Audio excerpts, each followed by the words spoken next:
Hello বন্ধুরা, welcome back to my channel. আমার চ্যানেলে তোমাদের সবাইকে স্বাগত।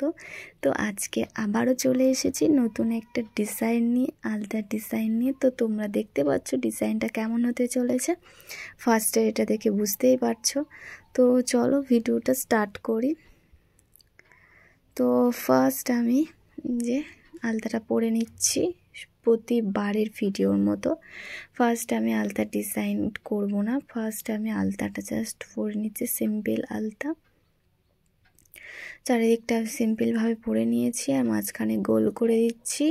এই পাটা পরা হয়ে গিয়েছে। এবার এই যে অন্য পাটা আর ভিডিও দেখাতে পারলাম না, কারণ অনেক বড় হয়ে যাবে, যার জন্য ভিডিওটা করতে পারিনি বলাটা ভুল, করলেও করা যেত, কিন্তু ভিডিওটা অনেকটাই বড় হতো, তাই আমি একটা পায়েই লুকটা করে দেখালাম। তো তোমরা দেখলে দুটো পায়ে আলতাটা পরে কত সুন্দর লাগছে।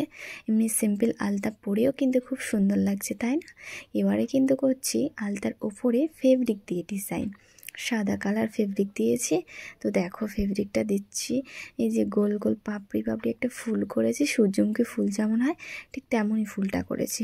তো তোমরা দেখতেই পাচ্ছ কেমন ফুলটা হচ্ছে। তো তোমরা এরকমভাবে একটু ট্রাই করে দেখতে পারো বাড়িতে আলতা পরার সময়। শুধু সিম্পল আলতা তো আমরা সব সময় পরি, তো একটু মাঝে মাঝে তো ডিজাইন আলতা পরা যেতেই পারে, তাই না?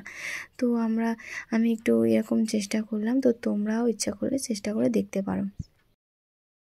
তো ফ্রেন্ডস, আমার মাঝখানে যে গোলটা করেছি ফুলটা, সো ফুলের সাথে আমি পায়ের আঙুলগুলো, পায়ের পাশেরগুলো অনেকটা অনেকটা না হয় হালকা একটু অ্যাড করতে হবে ওর মধ্যে থেকে কিছু নিয়ে, নাহলে যদি একদমই আলাদা করে দিই তাহলে একদমই খারাপ লাগে। কারণ মাঝখানের ফুলটার সাথে পাশে যাই করি না কেন ফুলের সাথে কিছু না কিছু আমার সংযোগ রাখতে হবে ওর থেকে কিছু।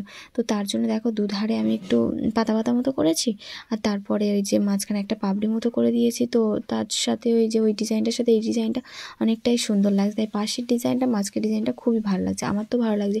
তো তোমরা কমেন্ট করে জানাও যে তোমাদের কেমন লেগেছে। যদি ভালো লাগে অবশ্যই লাইক করে দিও, আর আমার চ্যানেলটাকে সাবস্ক্রাইব করে দিও। আবার দেখা হবে নেক্সট ভিডিওতে। টাটা।